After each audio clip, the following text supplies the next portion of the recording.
अस्सलामुअलैकुम। जो last video थी वो हमारे पास लीनियर पे थी। लीनियर पढ़ा, लीनियर था, लीनियर डिफरेंशियल और लीनियर होमोजेनियस। बाकी हमने इंटीग्रेट पढ़ी थी उनकी। अब हमारे पास अब सेकंड ऑर्डर इंटीग्रेशन हमारे पास आ गया। इसमें हमारे पास दो हैं, एक होमोजेनियस है, एक नॉन होमोजेनियस है। मतलब दो किस्म के हमारे पास सॉल्यूशन बनते हैं। होमोजेनियस हमारे पास बेसिक है, जो हम इस वाला नॉन होमोजेनियस है, हम इसमें भी वो वाला काम होमोजेनियस वाला कर रहे होंगे। असल ये वाला यानी ये काम अगर आ जाता तो ये काम हमें इसमें भी करना है। अच्छा, बात आ गई होमोजेनियस पे। जब होमोजेनियस पे हम आते हैं तो नीचे आए तो होमोजेनियस के हमारे पास टोटल 3 केसेस बनते हैं। डिस्टेंट रियल रूट से क्या मुराद होता है हमारे पास? डिस्टेंट रियल रूट से हमारे पास मुराद होता है, इससे मेन रूट से मुराद होता है हमारे पास कोई भी रियल वैल्यूज एंड रियल यहाँ पे लिखा हुआ है। Real values means without iota वाली वैल्यूज। तमाम विदाउट आयोटा वाली वैल्यूज जो है वो हमारे पास सारी इसके अंदर आती है। अगर ये ऐसी कंडीशन हमारे पास बनेगी तो हम ये वाली इक्वेशन को यूज करेंगे। ये हमारे पास एक किस्म की इक्वेशन गिवन है, गंदी हो गई।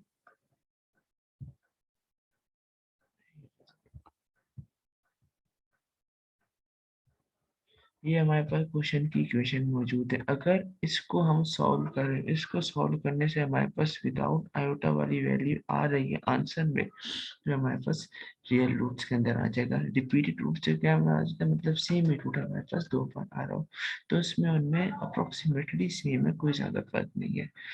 फिर बात आ गई हमारे पास नीचे की। अगर हमारे पास आयोटा आ जाए तो फिर हमें क्या करना है? आयोटा आ जाए तो फिर हमारे पास ये केसेस बनते हैं। ये केसेस के अंदर ये वाला बहुत कम, लेकिन ये वाला हमारे पास यूज हो रहा होगा होमोजेनियस वाली कंडीशंस में, और ये वाला हम यूज कर रहे होंगे तकरीबन, ये वाला हम यूज कर रहे होंगे, ये नॉन होमोजेनियस के अंदर हम यूज कर रहे होंगे। ये वाला होमोजेनियस में थोड़ी ज्यादा यूज हो रहा होगा।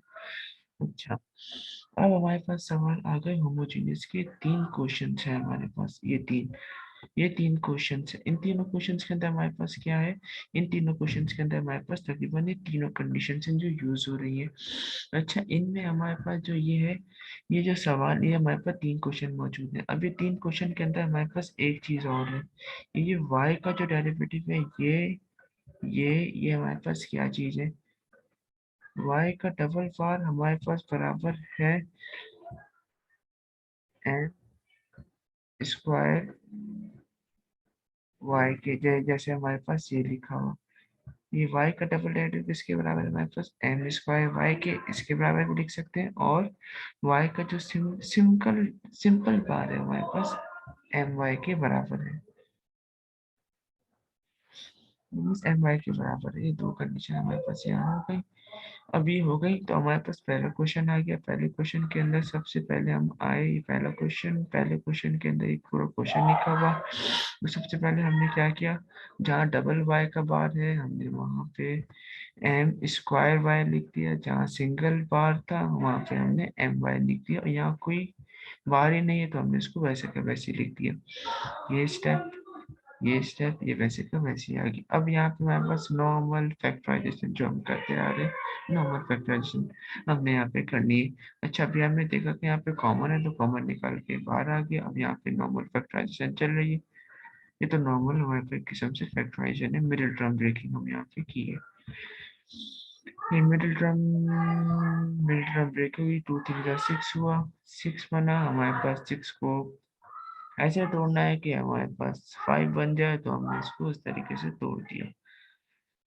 5 बन गया हमारे पास। का जो आंसर था हमारे पास एक, हमारे पास जो आंसर था एम की वैल्यू -1/2 और +3। अच्छा, ये आंसर कौन सा है? हमारे पास डिस्टेंट रियल रूट्स आए हैं, यानी रियल रूट्स विदाउट आयोटा की कोई भी वैल्यूज हमारे पास रियल रूट्स के अंदर आ रही होती है। अच्छा है हमारे पास। अच्छा, ये आंसर हमारे पास पहला हो गया। दूसरे के अंदर हमारे पास तकरीबन सेम है। सेम के अंदर बस फर्क हमारे पास क्या आ गया, यहाँ पे हमारे पास सेम रूट्स आ गए। सेम रूट्स आ गए, हमने पूरी एम की वैल्यू निकाली। एम की वैल्यू निकालने के बाद हमने स्टार्टिंग के अंदर ये फॉर्मूले पढ़े थे। अब देखा हमने कि हमारे पास m की वैल्यू सेम आ रही थी, तो हमने फिर जो रिपीटेड वाली कंडीशन थी हमने फिर ये वाली कंडीशन को यूज कर लिया। ये कंडीशन यूज हो गई, m1 की जगह m1 की वैल्यू, m2 की जगह m2 की वैल्यू, m1 पहले वाला रूट, m2 सेकेंड रूट, इसमें से इतना कोई ऐसी बड़ी बात नहीं। आपको इसे भी इसमें सिलेक्ट यहाँ पे हम इसको कर सकते हैं।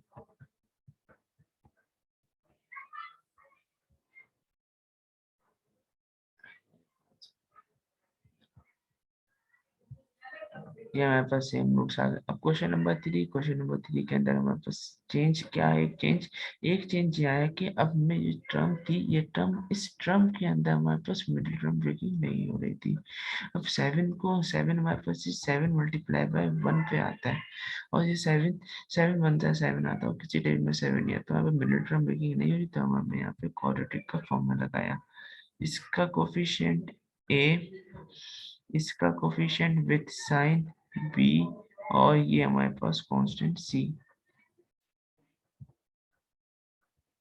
ये इसका कोफिशिएंट a, इसका कोफिशिएंट b विथ साइन, और इसका जो कोफिशिएंट है c।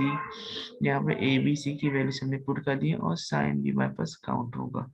b की फॉर्मूला हमारे पास है, ये फॉर्मूले को यूज करते हुए हमने इसके अंदर सारी वैल्यूज पुट की। वैल्यूज पुट करने के बाद हम जब नीचे पहुंचे तो हमारे पास ये किस्म के हमारे पास आंसर आया। अब आंसर के अंदर हमने पहचाना कैसे, इसके अंदर आया क्या है, अब ये उसकी कंडीशन क्या बन रही, 3 कंडीशन से, real roots, distant real roots, same roots और कॉम्प्लेक्स रूट्स।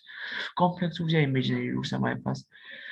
तो हमारे पास अब यहाँ जो अंडर रूट के अंदर आ गया माइनस, जब भी अंडर रूट है अंदर माइनस आ जाए तो ये माइनस अंडर रूट बाहर जाके आयोटा बन जाता है। जब आयोटा बन गया तो हमारे पास वाली कंडीशन बन गई कॉम्प्लेक्स रूट्स वाली। अच्छा, अब इसके अंदर हमारे पास ये ए और ये बी, ये क्या चीज बनी। अब हमने इसको क्या किया, हमने इसको ब्रेक किया। कैसे ब्रेक किया, -4/2 में और प्लस -√12 आयोटा के अंदर हमने इसको ब्रेक किया अपॉन।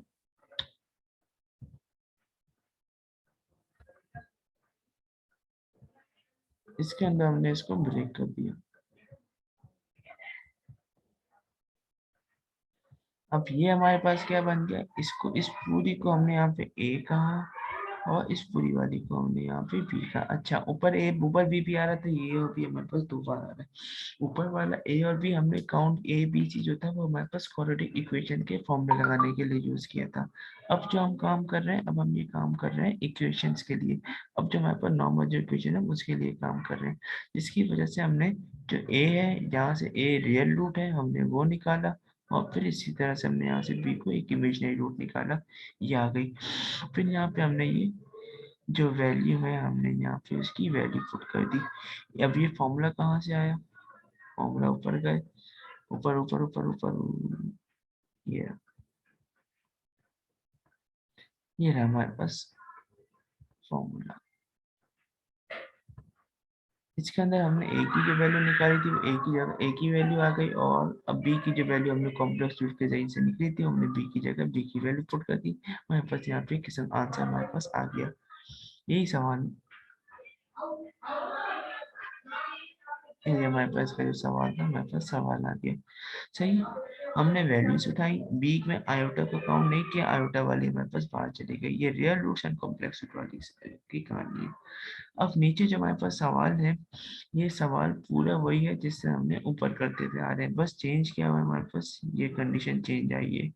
इस कंडीशन से हमारे पास क्या वैल्यू होगा, जैसे यहाँ पे सी आ रहे, C1 C2, जब ये कंडीशन दे देंगे तो हम यहाँ से इन इस C1 और इस C2 की जो वैल्यू है हम वो निकाल रहे होंगे।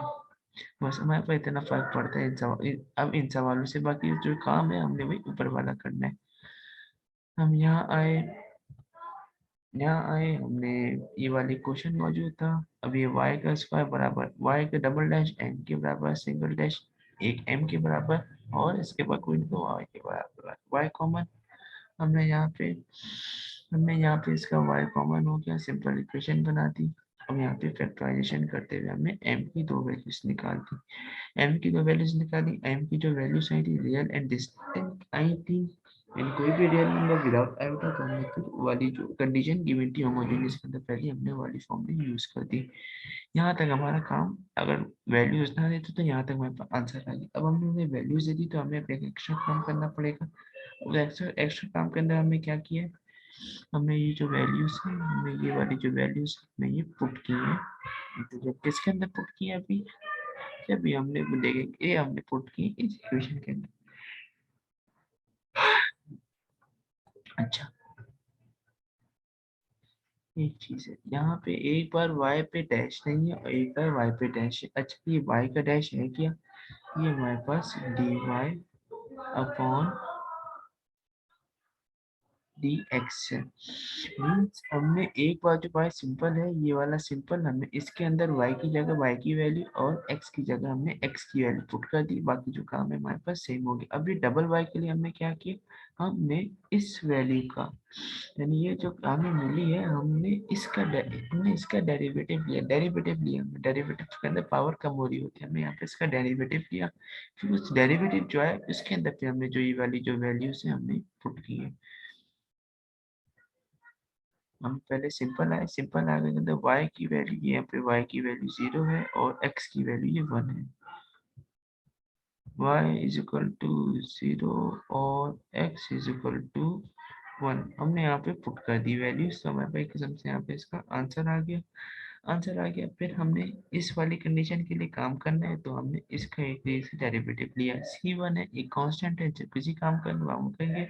अब ये 5x है, बाई ई की पावर 5x, ई का डेरिवेटिव सेम टू सेम होता है, इस पावर का डेरिवेटिव लिया 5 आ जाएगा, इसी तरीके से इसका डेरिवेटिव लिया तो माइनस हमारे पास 12 आ जाएगा। नॉर्मल डेरिवेटिव वाला कनेक्टेड वीडियोस है तो फिर थोड़ा सा तेज काम है इसके अंदर। अच्छा, अब ये क्या चीजें हुई हुई है यहाँ पे, अब हमने ये हुआ क्या है, ये हुआ है, हमने जब y की वैल्यू ये पुट की थी, तो हमारे पास ये एक इक्वेशन बन के आ गई थी, इसके अंदर सारी वैल्यूज हम x की जगह x y की जगह y की वैल्यू पुट कर दी थी। जब हमने डेरिवेटिव लेने के बाद दोबारा वैल्यू पुट की तो हमारे पास फिर ये इक्वेशन बन गई। ये वाला काम स्टार्टिंग में क्या था, ये वाला काम क्यों कर रहे हैं, हमें C1 और C2 की वैल्यूज निकालने के लिए। तो फिर हमने यहाँ पे देखा कि C1 यहाँ भी है, C1 यहाँ भी है, C2 यहाँ भी है, C2 यहाँ भी है। तो फिर हमने यहाँ पे देखा और ऑलमोस्ट सेम सेम है, दोनों इक्वेशन एक तरीके से हमारे पास सेम ही सेम है। तो फिर हमने क्या किया, हमने उठा लिया इनको, हमने यहाँ पे एलिमिनेशन मेथड को यूज किया। याद होगा हमने दो इक्वेशन को सॉल्व करने के लिए बहुत से मेथड्स पढ़े, एक एलिमिनेशन है, सब्स्टिट्यूशन है, ग्राफ है, मैट्रिसेस है, मैट्रिसेस के अंदर हमारे पास क्रैमर्स रूल भी इसके अंदर आता है, हमारे पास बहुत सारे वैल्यूज इसके अंदर एलिमिनेशन के दो इक्वेशन सॉल्व करने के आ रहे होते हैं। तो हमने यहाँ पे क्या किया, ये इक्वेशन थी और ये इक्वेशन थी, वैसे की वैसी लिख दी। अब इसके अंदर क्या है, ये ये तो सेम है, ये पूरी वैल्यू सेम है, ये पूरी वैल्यू सेम है, ये पूरी वैल्यू सेम है, ये पूरी वैल्यू सेम है, फर्क किसमें, इनके कोफिशिएंट्स के अंदर फर्क है। तो अब याद होगा पहले जो इक्वेशन हमारे पास आती थी कैसी होती थी, 2x plus 5y is equal to 10। अगर यहाँ जैन में आ रहा होगा, बचपन में जैसे हम क्या करते थे, ये हो गया 5x plus 10y is equal to, बहुत गंदा लिखा है, पहले हम दो इक्वेशंस को सॉल्व किया करते थे, x के साथ तो y वाली y की उतारते थे, फिर हम यहाँ पे एक लाइन खींचते थे, फिर अगर हमें x को एलिमिनेट करना था तो इसके कोफिशिएंट को इससे, और इस वाले कोफिशिएंट को हम इससे मल्टीप्लाई करते थे, तो यहाँ पे x की दोनों वैल्यू सेम हो जाती थी, प्लस माइनस करके हम काट दिया करते थे एक वैल्यूज को। तो ये काम हमने यहाँ भी किया, यहाँ पे -c2 और +c2 सेम थी, हमें क्यों कोफिशिएंट मल्टीप्लाई करना, दोनों के जो कोफिशिएंट 1 है, इसका कोफिशिएंट भी हमारे पास क्या है 1 है, तो हमें मल्टीप्लाई की जरूरत ही नहीं पड़ी। और पहले ही प्लस माइनस है तो हमें एड और सब्ट्रैक्ट की भी जरूरत नहीं पड़ी, तो हमने यहाँ पे डायरेक्ट सिंपल एडिशन की, ये हमारे पास दोनों कट गया। अगर यहाँ पे हम सब्ट्रैक्शन करते अगर हम यहाँ पे सब्ट्रैक्शन करते तो हम यहाँ इन सब की जो साइन होती है हम उलट देते, ये प्लस से माइनस, ये माइनस से प्लस हो जाता, तो हमें सब्ट्रैक्शन की जरूरत ही नहीं है, ये ऐसे ही कैंसिल हुए तो हमने एडिशन से इसको कैंसिल कर दिया।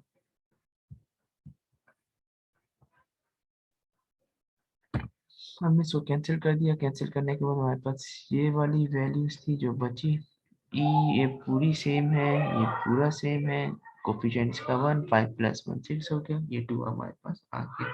हम यहाँ से किसकी वैल्यू निकाल रहे हैं, C1 की, तो हमारे पास C1 आ गया। अब इस C1 की वैल्यू हमारी मर्जी है इस इक्वेशन में या इसके ऊपर वाली जो इक्वेशन थी उसके अंदर पुट करें, क्योंकि हमें C1 और C2 दोनों की वैल्यूज ही निकालनी है। हमने पुट की, हमने C1 की वैल्यू इस वाली इक्वेशन के अंदर हमने पुट की, पुट करने के बाद पुट कर दी, पुट करने के बाद हमने यहाँ से C2 की जो वैल्यू थी हमने निकाल ली। अब C1 आ गई, C2 आ गई, तो लास्ट इक्वेशन, अब ये कौन सी इक्वेशन है हमारे पास,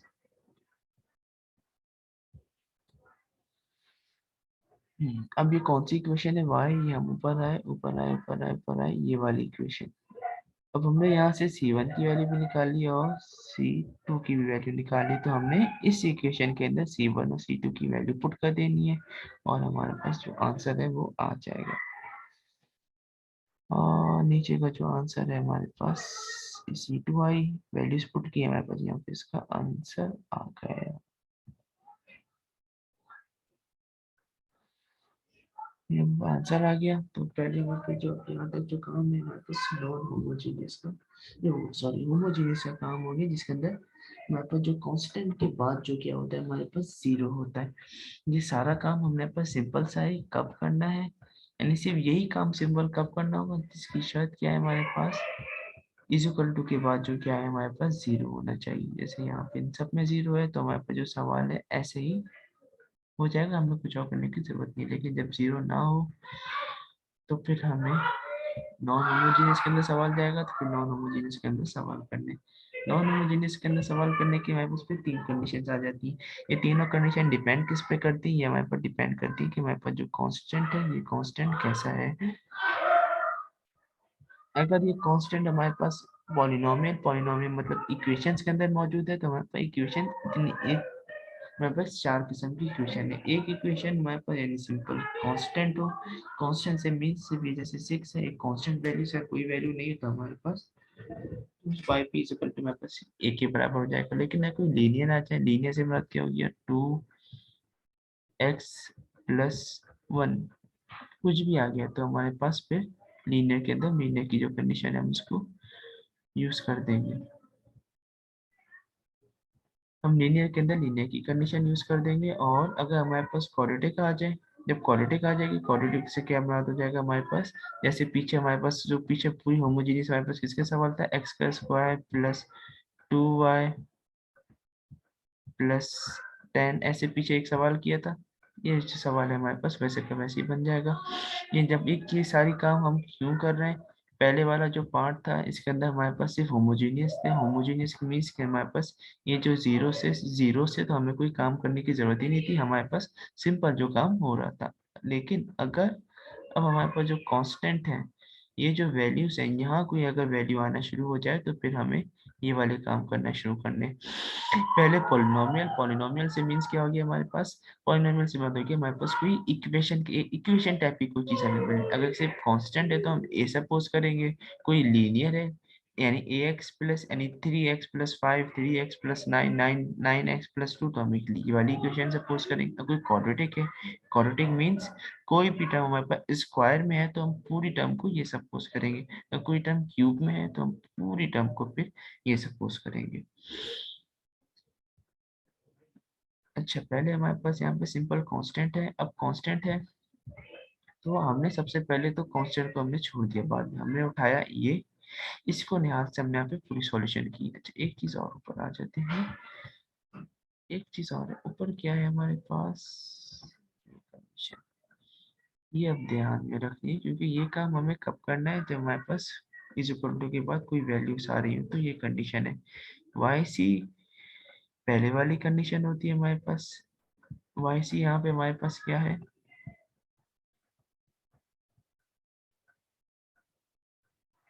ये पूरी टर्म हम जैसे ये इक्वेशन लिखी हुई है, इस पूरी टर्म के अंदर ये हमारे पास y c है और ये हमारे पास y p है।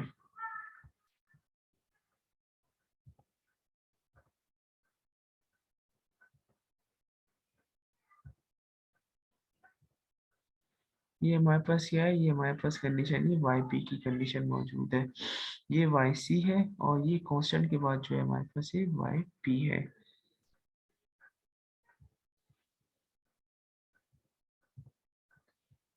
वाई पी मौजूद है, हमने फिर सबसे पहले अब वाई पी आ गया, हमें कुछ कुछ के अंदर हमें वाई सी और वाई पी चाहिए। जो ये वाली जो वैल्यूज है ये हम नॉर्मल वैसे ही सॉल्व करेंगे जैसे हम सॉल्व करते थे पीछे जो होमोजेनियस में सॉल्व की थी, ये बिल्कुल वैसे ही सॉल्व होगी। इसके लिए जो काम है हम थोड़ी देर में आखिर में करेंगे। ये हमारे पास वैसे की पूरी सॉल्व हुई। पूरी सॉल्व होने के बाद वही रूट्स आ गए, वही हमने जैसे सपोज किया था रियल एंड डिस्टेंट रूट्स आए, तो हमने वही कंडीशन या सपोज इक्वेशन सपोज कर दी। अब काम आ गया हमारे पास वाई पी के लिए। वाई पी के लिए देखने के लिए हम ऊपर आए, देखा हमारे पास कांस्टेंट कैसा है। ये यानी इक्वल टू के बाद जो टर्म है वो कैसी है। देखा कि सिर्फ कांस्टेंट है, तो फिर हम जब कोई सिंपल कांस्टेंट तो हम ये सपोज करते हैं कोई लीनियर मतलब कोई 3x+5 4x+5 9x+5 को भी ये सपोज कर रहे होते हैं। और फिर उसके बाद फिर हम x का जो कोई स्क्वायर हो तो x का स्क्वायर का कोई क्वाड्रेटिक हो तो यानी x का square highest quadratic means highest power x का स्क्वायर को भी ये सपोज कर रहे होंगे। क्यूबिक के अंदर हम x को क्यूब सपोज कर रहे होंगे। ये हमारा एक तरीका है। y p यहाँ पे कांस्टेंट में था तो हमने a सपोज किया। अब p को सॉल्व करने के लिए हमारे पास इसका फिर हमने यहाँ पे डेरिवेटिव लिया, एक और का डेरिवेटिव लिया। a मीन्स कोई कांस्टेंट, कांस्टेंट का डेरिवेटिव 0, उसका डबल डेरिवेटिव हमारे पास 0 ही आएगा। फिर हमने यहाँ पे क्या किया, फिर हमने वापस ये वाली जो इक्वेशन थी इसे उतारी। अब यहाँ y की जगह हमने क्या लिखा,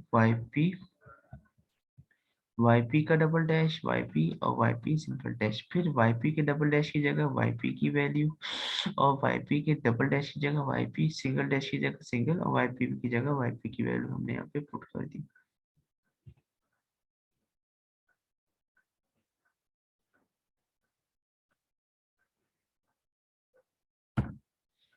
ये हमारे जो क्वेश्चन के अंदर मिस्टेक है हमारे पास ये आ गई, ये हमने 3 आ गई। अब हमारे पास 3 आ गई, हमने यहाँ पे a की वैल्यू निकाली। इस a की वैल्यू फिर हमने इस जो इक्वेशन है, इस वाली जो इक्वेशन है इसके अंदर हमने a की वैल्यू पुट कर दी। तो हमारे पास ये yp = 3 आ गया।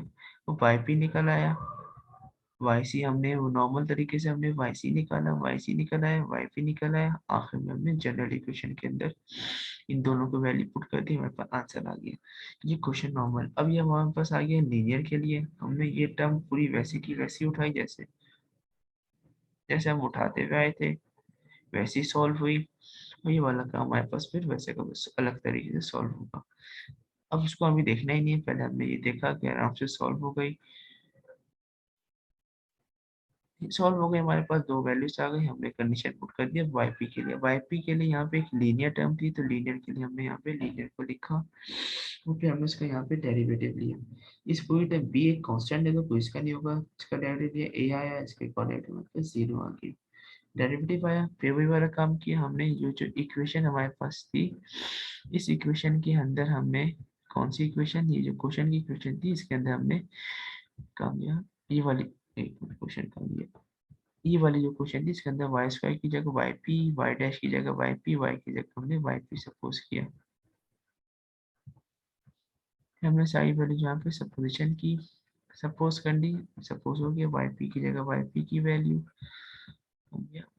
अब हमने पहले इक्वेशन सपोज की, फिर वाई पी की डबल डैश की जगह डैश की वैल्यू, सिंगल डैश की जगह सिंगल किया और वाई पी की जगह वाई पी की वैल्यू हो गई। अच्छा, उसके बाद यहाँ जो काम है अगर याद हो, ये काम हमारे पास हमें इंटीग्रेशन बाय पार्ट्स यानी जब अपॉन वाली जो इक्वेशंस होती थी x+2 उसके अंदर ये वाला काम हमने किया हुआ है।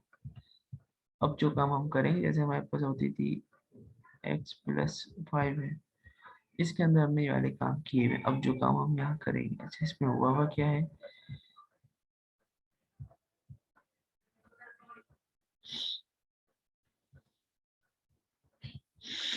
यहाँ पे हमने इक्वेशन पुट कर दी। अब हमने यहाँ पे क्या किया, इसकी पूरी इक्वेशन वैल्यू पुट की थी, ये हमारे पास कांस्टेंट के बाद वाली वैल्यू है, सही। और ये हमने कांस्टेंट से पहले इसके अंदर y की जगह हमने yp को पुट किया। अब हमने क्या किया, तमाम x वाली x की जगह कर दी और बाकी वैल्यूज हमारे पास एक जगह कर दी।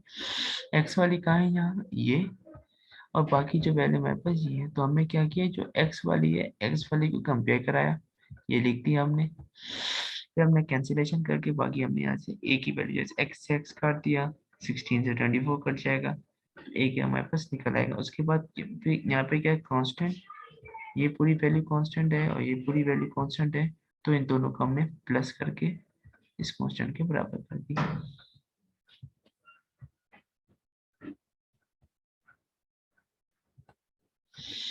कांस्टेंट के बराबर हमारे पास हो गई। हमने फिर यहाँ से a की वैल्यू ऊपर निकाली थी, a की वैल्यू यहाँ पुट की, a की वैल्यू पुट करने के बाद हमें यहाँ से b की वैल्यू मिल गई। अब इस b की वैल्यू हमने कहाँ पुट की, a आ गया, b आ गया, हमने y पे क्या सपोज किया था, ये सपोज a की जगह a की वैल्यू, b की जगह b की वैल्यू हमने कर दी। इक्वेशन बन गई। इस इक्वेशन को हमने इस इक्वेशन के अंदर वाई सी की जगह पूरी वाई सी की वैल्यू जो नॉर्मल निकाली थी ये रही, वाई पी की जगह वाई पी की वैल्यू हमने जो निकाली थी पुट कर दी। तीसरा पार्ट, तीसरे पार्ट के अंदर हमने एक बार रियल आ गया, सेम आ गया, और लास्ट में हमारे पास आ गया इमेजिनरी रूट्स। वही काम सेम, हम m का स्क्वायर y है, y कॉमन हुआ, यानी m का स्क्वायर प्लस 9 बचा, 9 इधर गया, m equal to 3 iota plus minus का आया। अब आयोटा आ गया तो कॉम्प्लेक्स रूट के अंदर चले गए। और अब यहाँ पे क्या चेंज हुआ, अब यहाँ पे हमने c1 वैल्यू को सपोज नहीं किया, हमने a वाली वैल्यू को सपोज किया। ये थोड़ा सा यहाँ पे हमारे पास चेंज है। अच्छा, सही है, हमने सपोज किया। और ये 3 कहाँ से आया, हम फॉर्मूले के अंदर आए, इसे फॉर्मूला हमारे पास लिखा है, तो इस फॉर्मूले के अंदर हम आए, तो यहाँ पे फॉर्मूले के अंदर क्या है, b की वैल्यू। और b की वैल्यू पीछे देखा था कि कॉम्प्लेक्स और रियल रूट्स के लिहाज से b की वैल्यू कौन सी वैल्यू होती है, हमारे पास आयोटा वाली वैल्यू होती है। तो आयोटा वाली के साथ जो पॉइंट थी, हमने उस b की जगह यहाँ वो वाला b लिखा है। उस b की जगह हमने ये वाला b लिखा है, जिसकी वजह से यहाँ पर 3, अब 3 क्या है, इसके साथ 3 है, a क्या होगा इसका 0, b आई, b की जगह b की वैल्यू, इस b की जगह b की वैल्यू हमने पुट कर दी। और a की जगह यहाँ पे क्या है 0, a की जगह 0, तो हमारे पे ये एक इक्वेशन आ गई। yc आ गया। yp के लिए हमें काम करना है, इस इक्वल टू के बाद एक एक्स और है, तो क्वाड्रेटिक वाला फॉर्मूला लगे, क्वाड्रेटिक इक्वेशन लगेगी, क्वाड्रेटिक हमने सपोज की, डेरिवेटिव लिया, डबल डेरिवेटिव लिया हमने। फिर क्या किया, फिर हमने एक इक्वेशन बनाई, इस y की जगह y double dash Y P, इस y की जगह हमने इस वाई पी खाली लिख दी। फिर हमने यहाँ से उनकी वैल्यूज उठा के लिख दी। फिर वही सेम काम, स्क्वायर वाले एक जगह, और x वाले एक जगह, और कांस्टेंट वाले एक जगह हमारे पास आ गए। फिर एक्स स्क्वायर वाले से इसके कंपेयर हो गया, जैसे ये आ गया, और खाली x वाला, अब यहाँ पे x की कोई वैल्यू नहीं है, नहीं कोई x का स्क्वायर है प्लस कोई x नहीं है, तो x नहीं तो क्या हो गया, हमारे पास नहीं है तो 0 हो गया, इस x तरह हमारे पास यहाँ पे 0 आ गया। अब कांस्टेंट है, कोई x ना हो तो ये भी कांस्टेंट है, ये भी कांस्टेंट है, तो हमने दोनों को प्लस करके किसके बराबर है, इस कांस्टेंट के, तो हमने यहाँ पे -5 लिख दिया। इस तरीके से हमने यहाँ पे एबीसी की वैल्यू निकाली। जब एबीसी आ गया तो हमने ऊपर इक्वेशन में पुट किया, तो एबीसी आ गया। अब आखिर में वाईपी प्लस वाईपी कर दिया।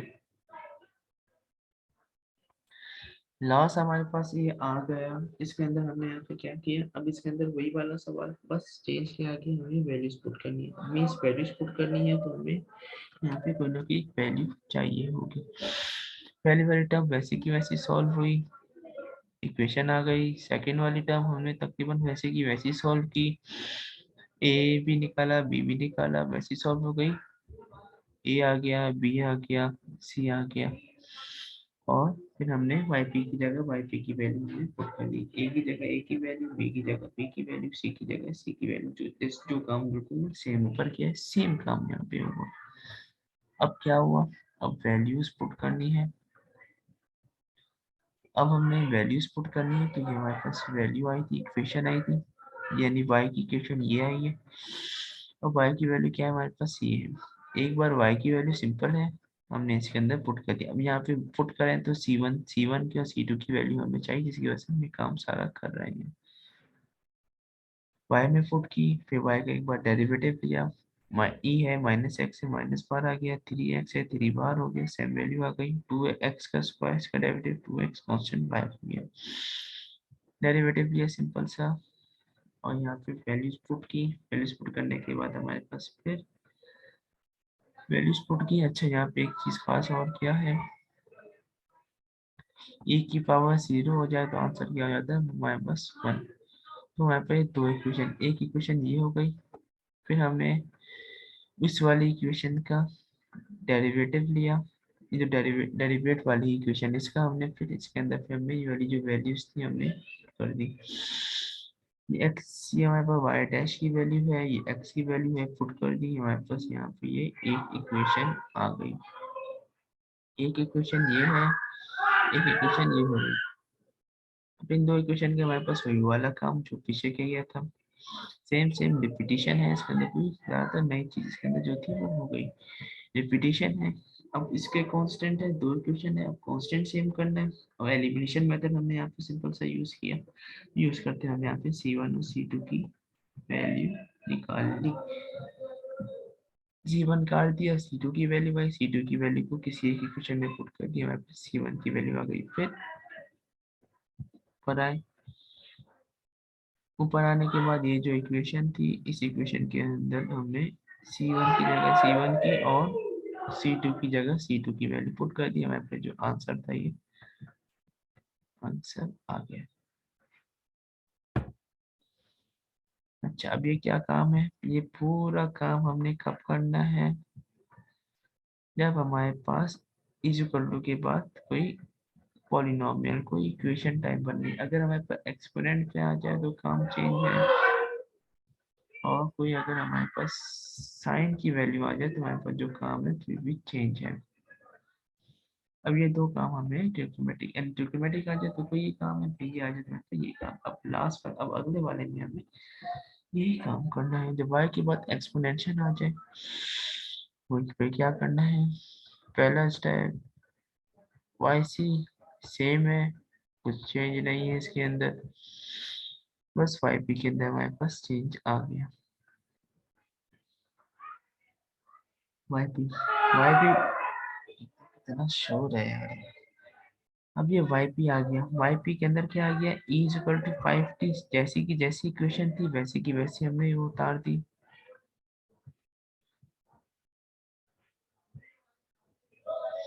वाई की E5t था, हमने E5t सेम टू सेम, मतलब इससे पहले वाला काम सेम है, वाई पी के लिए काम कर e की पावर 5t थी, सेम आ गई। अब पीछे धीरे की जा कुछ भी हो सकता है, हमने यहाँ पे कांस्टेंट लिख दिया।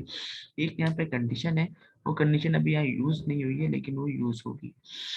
हमने कुछ नहीं किया, फिर हमने नॉर्मल इसका डेरिवेटिव लिया, E5t 5 आ गया, फिर इसका एक और डेरिवेटिव लिया 25 हमारे पास आ गया। फिर हमने वो इक्वेशन बनाई, ये वाली इक्वेशन, y की जगह y डैश की जगह y p, इसकी जगह हमने वाला p, y की जगह y p, हमने फिर यहाँ से डेरिवेटिव लिए की वैल्यूज पुट की, पुट करने के हमारे पास आ गई। अब यहाँ हमने क्या किया, यहाँ हमने e इक्वल टू 5t जहाँ जहाँ है उन वैल्यूज को हमने एक जगह किया, जैसे e इक्वल टू 5t ये रहा, e equal to 5t, e equal to 5t ये रहा, तीनों का हमने सॉल्यूशन किया, ये सेम आ गई, सेम हो गई। ई 5t कैंसिल होगा, -7 है, +3 बचा, ए की पावर हमारे पास -3 का 7 आ गई। फिर इस जो ए आ गया, फिर इस ए को हमने इस वाली इक्वेशन में हमने इस ए की जगह पुट कर दी, हमारे पास वाई पी की जो वैल्यू थी आ गई। फिर same general solution, Y C की जगह वाई सी, वाई पी की जगह वाई पी। यहाँ हमारे पास थोड़ा सा चेंज आया है। चेंज किस में आया है, पहले वाला काम पूरा सेम है, अब हमारे पास जो चेंज आया है वो आया है इस प्रपोजिशन के अंदर। अब ये x का स्क्वायर अचानक से कहाँ से आ गया। अच्छा, ये x का स्क्वायर कब आएगा, अगर ये हमारे पास क्या है, e की पावर 2x है। अगर ये सेम पावर एक बार आ जाए तो यहाँ पे x आ जाएगा। अगर ये सेम पावर दो बार आ जाए तो हमारे पास x का स्क्वायर आ जाएगा। अगर ये जो पावर है यहाँ दोनों में सेम ना आए तो ये x यहाँ आएगा ही नहीं। सही। ये थोड़ा सा चेंज है, बाकी सारा काम उसके अंदर वैसे का वैसे किया हुआ है। फिर यहाँ क्या हुआ है, फिर ये हमारे पास सेविंग, यहाँ पे हमने यहाँ पे प्रोडक्ट रूल किया हुआ है।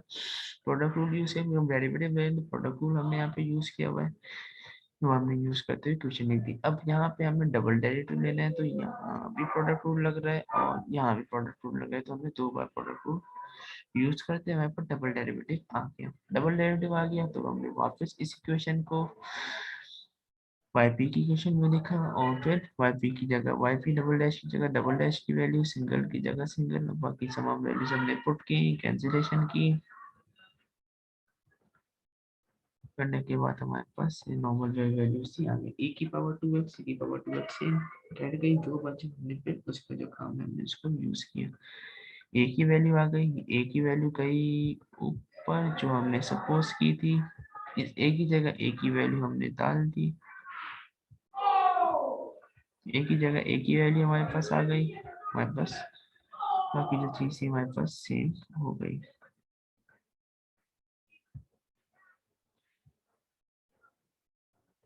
सेम एक ही जगह एक ही वैल्यू हमने पुट कर दी, ए आ गई। अब वही जनरल सॉल्यूशन हमने यहाँ पे वैल्यू पुट कर दी, काम सेम है। अब यहाँ फिर एक और क्या चीज आ गई,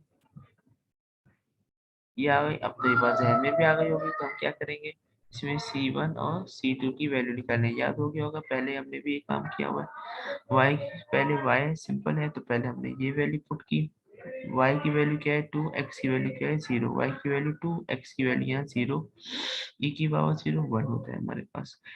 ये टर्म पूरी एक तरीके से यहाँ पे बीच में x है तो पूरी 0 हो गई, दोनों 0, C1 की वैल्यू हमारे पास 2 आ गई, तो हमें यहाँ पे एलिमिनेशन की जरूरत ही नहीं पड़ी। अब इस C1 की वैल्यू हम, ये C1 आ गई, फिर उसके बाद क्या करना है हमें, यहाँ डबल पार है, डबल पार मीन्स हमें डेरिवेटिव लेना है। किसका डेरिवेटिव लेंगे, इस इक्वेशन का हमने डेरिवेटिव लिया, डेरिवेटिव लिया, डेरिवेटिव लेने के बाद ये पूरी इक्वेशन, डेरिवेटिव मींस e की पावर 2x, 2 e की पावर x, 2 e की पावर x, इसे करते करते हमारे पास यहाँ पे डेरिवेटिव हुआ।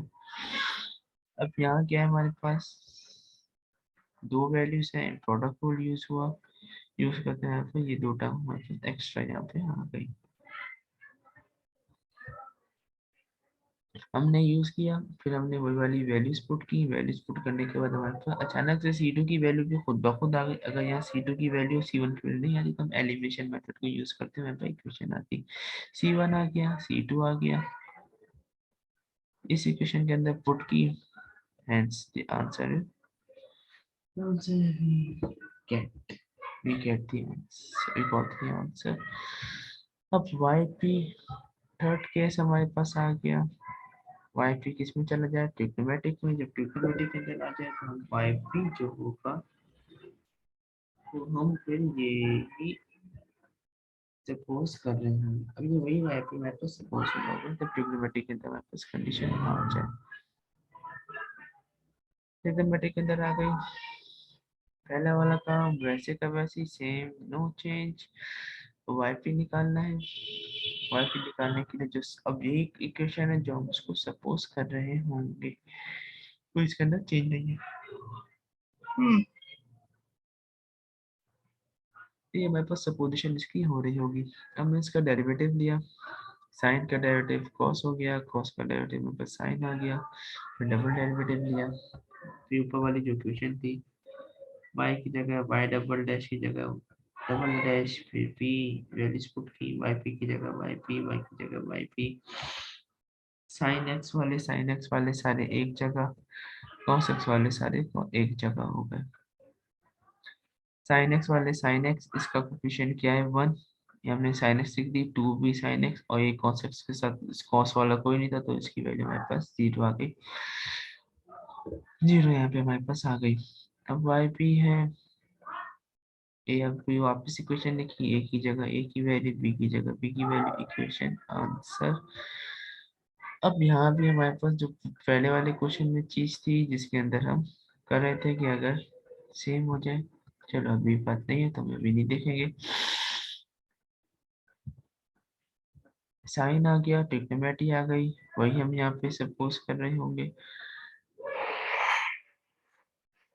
हमने यहाँ पे क्या YC के लिए, अच्छा YC के लिए हमारे पास क्या आ गया, कॉम्प्लेक्स रूट्स आयोटा आ गया।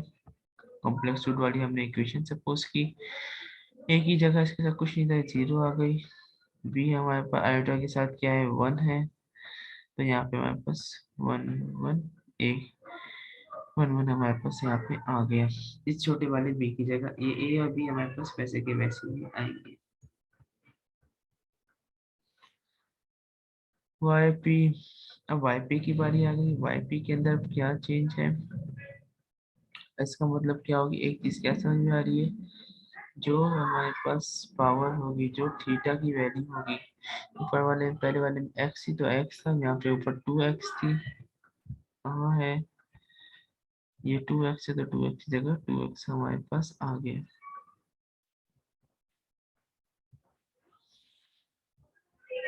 2x की जगह हमारे पास ये 2x आ गया। फिर सिंगल डेरिवेटिव, डबल डेरिवेटिव लिया, y पे इक्वेशन बनाई, वैल्यूज पुट की, साइन वाला साइन के साथ, कॉस वाला कॉस के साथ। साइन के साथ साइन की वैल्यू थी सेम थी, हमारे पास आ गई, कॉस के साथ कोई नहीं था तो कॉस हमारे पास 0 आ गया। ए निकाली, बी निकाली, जो वैल्यू हमने सपोज की थी, इसके अंदर वैल्यूज पुट की, हमारे पास जो आंसर था वो YP का आ गया। फिर ये काम आ गया, इसके अंदर हमें सिर्फ वैल्यूज पुट करनी है, x की जगह, अब y की जगह क्या आएगा, ये और अब y 1, x की जगह हमारे पास 5/2 यानी 90 आ गया। cos 90 sin 90 वैल्यूज पुट की, b आ गया।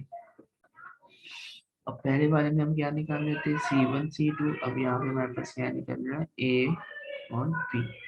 यहाँ अचानक से खुद ही b की वैल्यू आ गई, एक वैल्यू मिल गई तो हमें कुछ करने की जरूरत ही नहीं। फिर हमने इस y का हमने यहाँ पे, यानी इस वैल्यू, इस पूरी वैल्यू का हमने डेरिवेटिव लिया, डेरिवेटिव लेकर डेरिवेटिव वाली वैल्यू से हमने यहाँ पे पुट की, पुट करने के बाद फिर हमने यहाँ पे ए वैल्यूज हमने निकाली। अब यहाँ से ए मिल गया, यहाँ से बी मिल गया, अगर यहाँ पे ए और बी ना मिलता, हमें ए प्लस बी और ए माइनस बी की इक्वेशंस मिलती, तो हम यहाँ पे एलिमिनेशन का जो मेथड था हम उसको यूज, एलिमिनेशन सपोजिशन वो जो मेथड्स होते हैं उसको यहाँ पे वो यूज कर रहे होते। हमें वैल्यूज मिल गई तो हमें कुछ करने की जरूरत ही नहीं है, ए मिल गया, बी मिल गया। हम इस इक्वेशन के अंदर आए, ये वाली इक्वेशन के अंदर ए की जगह ए की वैल्यू, बी की जगह बी की वैल्यू, हमारे पास जो आंसर था वो आ गया। अब इसके बाद रेजोनेंस वाला है वो अभी नहीं है, वो नेक्स्ट कभी होगा। ये हमारे पास 3 टॉपिक होमोजेनियस के आ गए। थैंक्स।